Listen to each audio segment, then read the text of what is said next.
So, 3 different types of drivers. Great performance in music and in gaming. Great build, great accessories, rec rating 3, all under $100. Got your attention yet? This is the Simgot EW300. And I want to tell you about it. This was sent out by Linsoul for review. They reached out and said, hey, I do want to review the EW300. And I was like, whoa, I didn't even know you guys knew who I was. Yeah, sure, send it over. Thank you, Linsoul, for making this video possible. They didn't ask that I say anything in particular, just to give it a fair and honest review. But then Simgot reached out after and asked me if I got the DSP version, which they ended up sending. While I am going to mention briefly gaming in this video, this second video with the DSP is actually going to be fully on gaming. So make sure you keep an eye out for that. So there's actually 3 different versions of the EW300. There is the base version, which is the shiny metallic shell. There's an HBB collab version, which only changes, as far as I can tell based on the website, just changes the cover of the box and the paint on the shell, nothing else. And then there's the DSP version, which has the, different colored shells, but also includes a DSP cable. So as far as I can tell, just based off of these 2, I don't have the HBB version. You either buy the base one because it's the cheapest and you save a few dollars, or you buy the DSP one because it has everything that is available on the EW300 and it provides the most versatility. Just overall stock analog sound, you're not missing out on any of these. Whichever one you pick, if you just get just IEMs and plug in any cable, you're going to get the same sound on any of them. So these IEMs are a tribrid, 3 different types of drivers. We have 1 dynamic driver, 1 planar driver, and then 1 piezo driver. So as far as the unboxing goes, it is the usual Simgot cohesive theme, which is something I love about them. They like to put a little bit of effort and have fun with the packaging. They'll give you something that's a little bit of a theme, brings the entire set together. And it's been that way every single Simgot set that I've tried. As far as the accessories go, it's not a lot of stuff you get,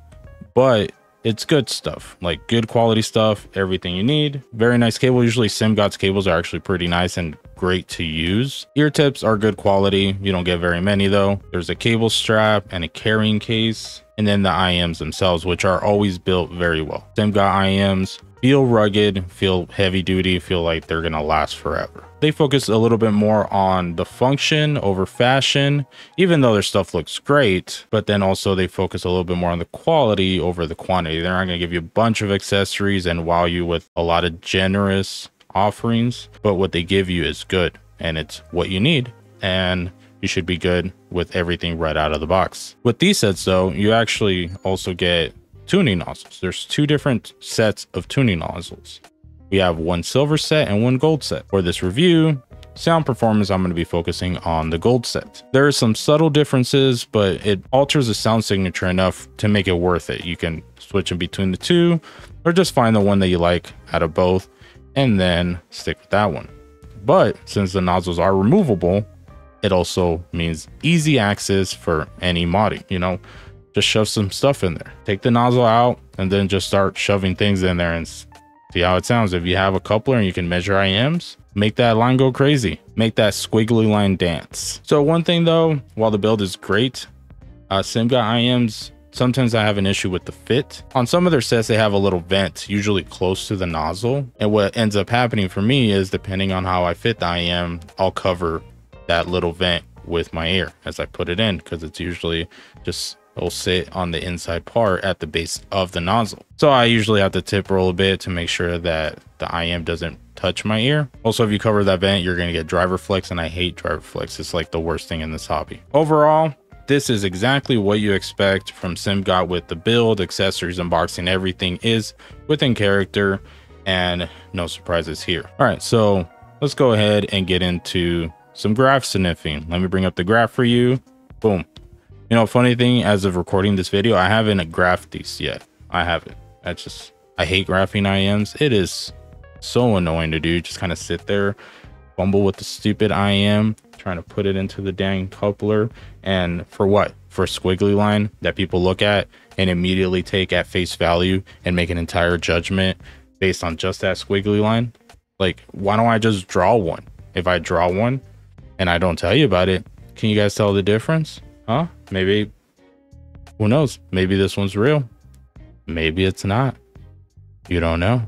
All you can do is take my word for it. All right. We're going into the sound signature keywords now. You guys ready for this? Let me turn over this one and get real close up on you guys. Sound signature keywords are well-rounded, sleek, proficient, ethereal, and balanced. So there you are, sound signature keywords. You saw your graph. If you got, everything you need out of the review, please comment, like the video, subscribe maybe, I don't know, or ask me on Discord, whatever you like. Now we're going to get into some sound impressions. And again, we're focusing on the gold nozzle for these sound impressions. We're going to be talking about music mostly. Again, these are really good for gaming. They will replace like my sub $100 pick for any type of gaming. They're not quite there to the EM6L level, which is another Simgot set, but pretty close. And I rather use these for music than the EM6L. But anyways, let's, talk about music. So the bass is actually quite clean. It has some depth to it, but does have lower viscosity. Mid bass is pretty quick, a little punchy. Overall, the bass doesn't feel back-ended or front-ended. It's just overall balanced. It feels like you're getting equal amount, mid bass and sub bass, rumble, slam, impact, punch, whatever.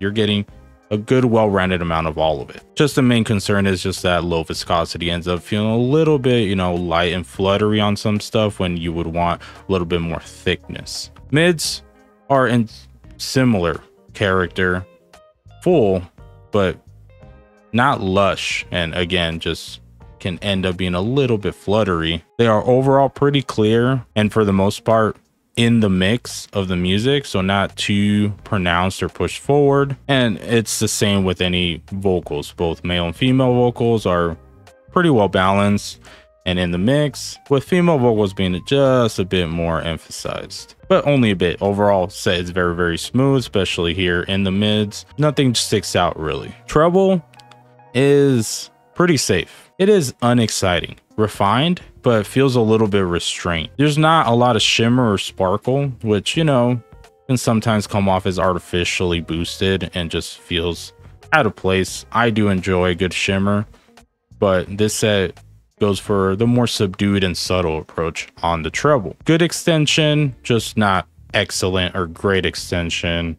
For me, it does die off a little bit prematurely. As for the text, this set is actually pretty capable. Overall sound outline is a little bit on the softer side, which gives it, a little bit more, musicality or cohesiveness instead of it being too clear cut and rigid. Still keeps some good separation and imaging. There's a really cool layering effect these can do. It feels like there is, stuff behind other stuff, but you can still hear everything. Really gives the stage a good sense of depth. Stage doesn't really expand in width though, or in height. It's just good depth, but just kind of narrow. And overall timbre is okay. Like, it sounds okay. There's nothing glaring, but for me, it's just a little too dull still. So for the comparison, we're actually going to compare to the Truthier Zero Red. Red overall note weight is a little bit leaner, even though it feels like it has more viscosity in the sub bass and the bass rumbles better on the red. Just note weight ends up feeling a little bit more full and substantial on the EW300. Also, overall, EW300 sound outline is a lot more defined. It comes off feeling a lot sharper and more concise. Overall texts are better on the EW300. It does everything a lot better. I always felt like Zero Red, the drivers just sometimes couldn't really keep up with a lot of busier stuff or just with finer details. Though the Zero Red stage feels a little bit wider than on the EW300, but it's not as expansive. It's kind of flat and shallow. But that's it. EW300 rec rating, like I mentioned, is a 3. This is a solid pickup. You get a good amount of value and performance for the price. And after you purchase a set, you're pretty much set for anything that you really want to do. It just feels that way with a lot of sets nowadays. It feels like there's too many good sets, so people coming into the hobby might be a little bit overwhelmed. This set is going to be probably my top rec for just a well-balanced, versatile set. It's just good. It's not great and it's not outstanding in any singular aspect, but it does pretty much everything well. But that's it, guys. Thank you for tuning in. Please consider subscribing to the channel. We're trying to hit 2,000 by the end of the year. I am Awesome Danny, and until next time, you stay awesome, friends, and bye. When sunny purrs, so sweet, and I know it's gonna be so bright, 'cause we've got each other's back, like playing in the sun, meow, and chasing all the butterflies.